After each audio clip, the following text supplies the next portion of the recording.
I took out a few pieces of maple, some Padauk, that's extremely heavy, and I'm unsure how to pronounce it.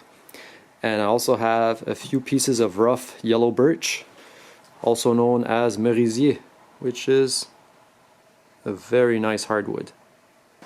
All these pieces were cut on my grandfather's lot by either my grandfather or one of my uncles, so that's pretty neat. I'll start by cutting the pieces to length, and then I'll explain my plan of attack for this project. For my rough thickness on the board, I'm aiming for 1 3/4 inches. So I'll take one strip of the Padauk, and in there I'll get 2 pieces. I'll take one piece of this maple that I can rip in half, and depending on what I need for maple, I might use some of this. Then I have this thin strip of yellow birch that I can cut in half and get 2 pieces out of. For the rough yellow birch that I'm going to start by planing, I have this piece that's reasonably flat, and I have this larger board that has a big bow in it. So before planing it, I'm going to rip it in half, and that's going to help alleviate, or I guess make sure I lose less material. I'm hoping to use as much of this board as possible, because it does have some water damage, and I'm unsure if this is going to show through once it's planed. And it's the same thing for the tip. It's almost like it was standing in a puddle. And the other side is just as bad. If I can't make it through with this one, I'll have this one as a spare. I don't have a dedicated ripping blade, so I'm going to try with this 24 teeth construction blade. It doesn't matter if the cut isn't perfect, because I'm going to rely on the planer's edge for my gluing surface.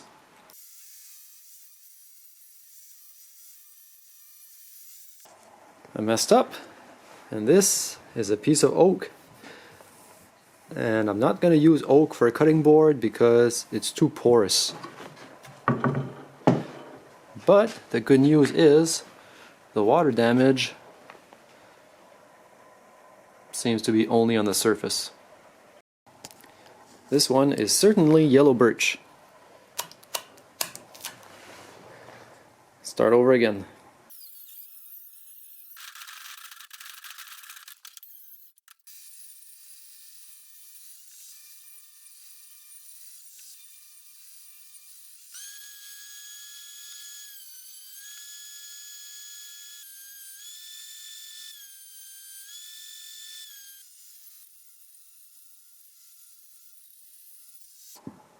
I'm done ripping and planing the boards, and now I'm just going to clean the mess before I move on to cutting them to length.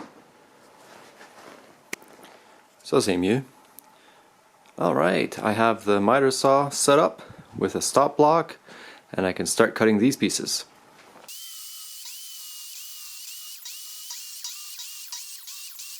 I decided on the layout. It's going to be 14 inches long by around 10 inches wide.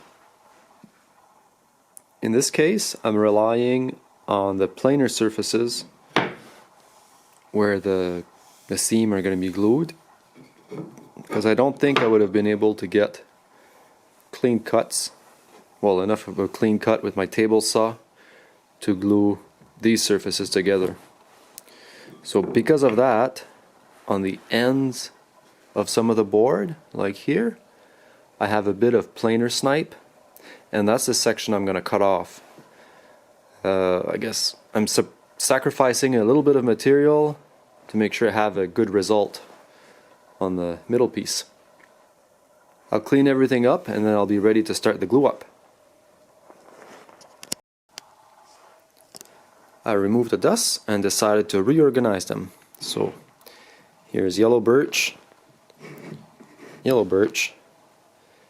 and yellow birch, and both Padauk pieces are between maple.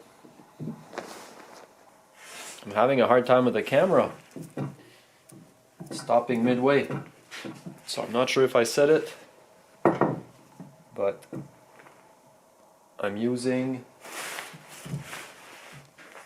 Titebond 3 because it's supposed to be waterproof and also FDA approved, so it'd be good for food application.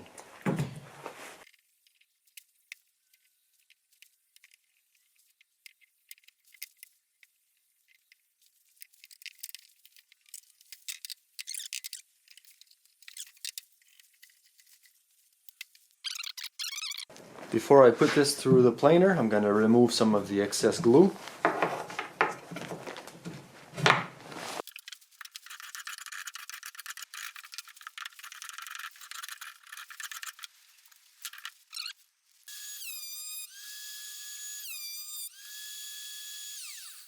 This side is looking pretty good. I'll turn it around and take care of the other side.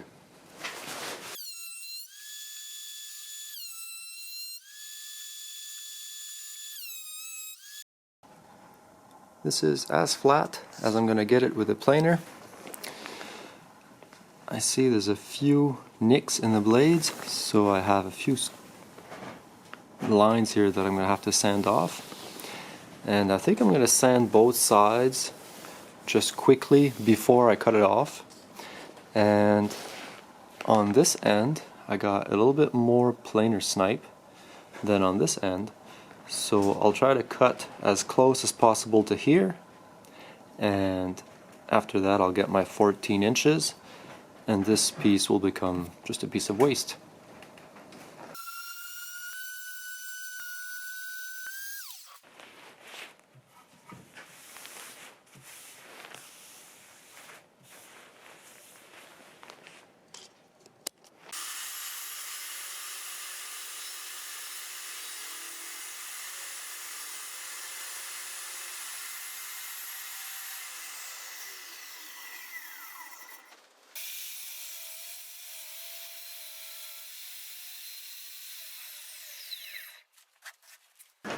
I'll sand off the burn marks, and then I can cut the 45-degree chamfer on the bottom sides.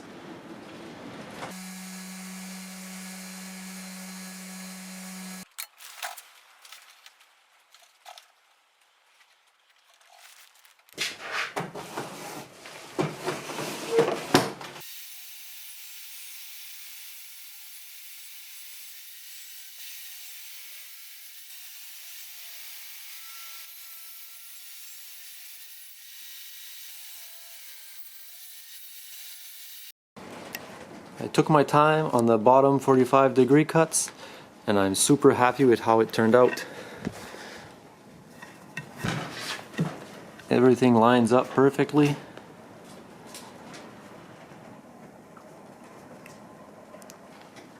I'm going to use my router to give this top part a small 45-degree chamfer, just so it's not as sharp, and then we'll get to sanding.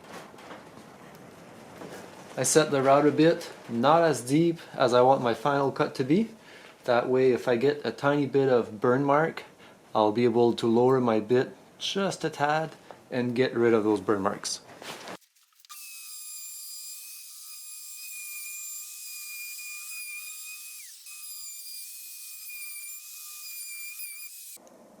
I'm done sanding the board all the way up to 220. I brought it inside so it's room temperature. I'll spray the top lightly with water, and that should raise the grain, and then I'll give it a final sanding with 220 when it's dry.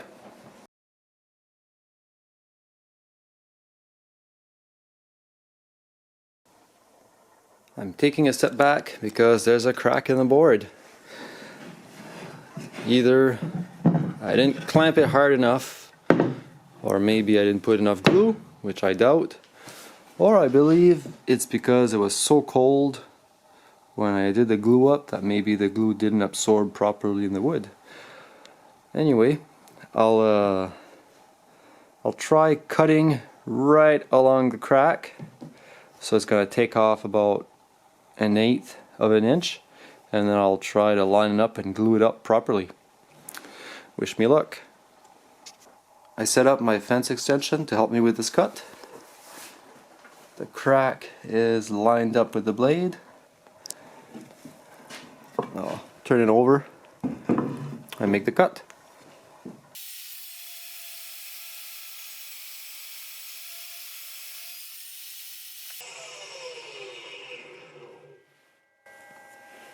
That did not go as expected.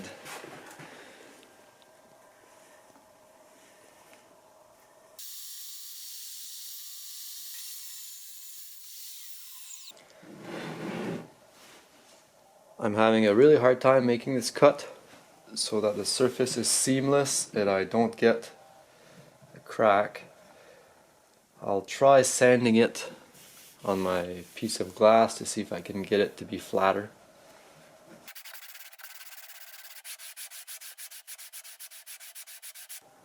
Seems like my aunt might get a really small cutting board. Damn.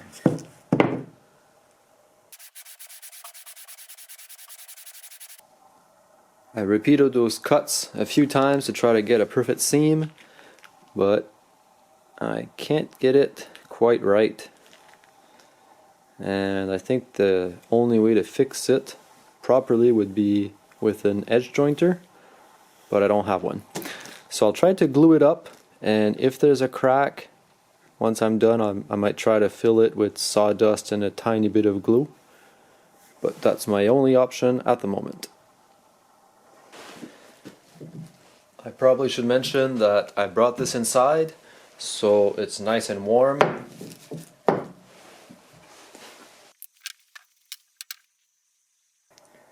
real challenge is gonna be lining this up.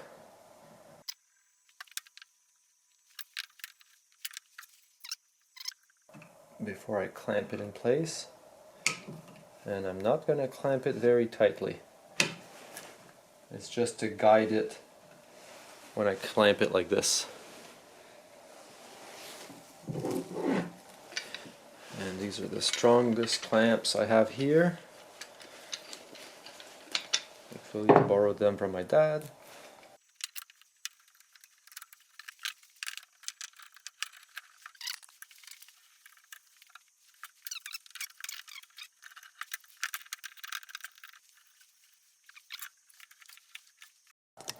Seems like it glued correctly, but the ends are still a bit open, so I'm going to prepare some filler with a mixture of wood glue and sawdust.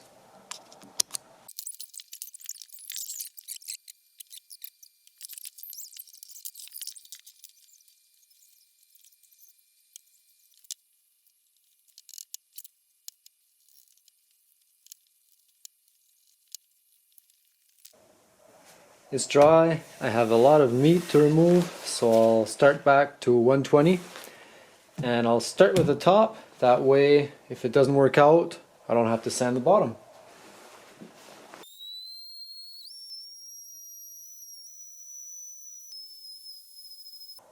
I'm about 40 minutes in and it's looking pretty good. There's still a little line that's visible, but that's actually not a crack. It's just a little bit darker because the sawdust I took from here was a mixture of the dark wood and the light wood.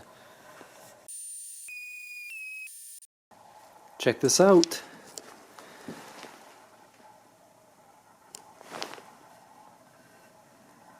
This is perfectly smooth. And then the bottom piece, or the bottom part, there's a tiny little line, but hopefully you can hear there's no gap. The grain has been raised and it's time for my final sanding at 220. The board is nice and warm from inside. I'll sand it quickly and bring it back inside. That way I can apply the oil later.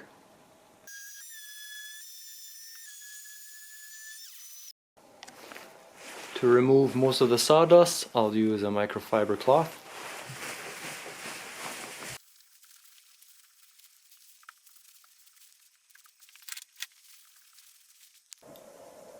For the oil, I'll be using this stuff that I've never used before. Surprisingly, it's made in Canada.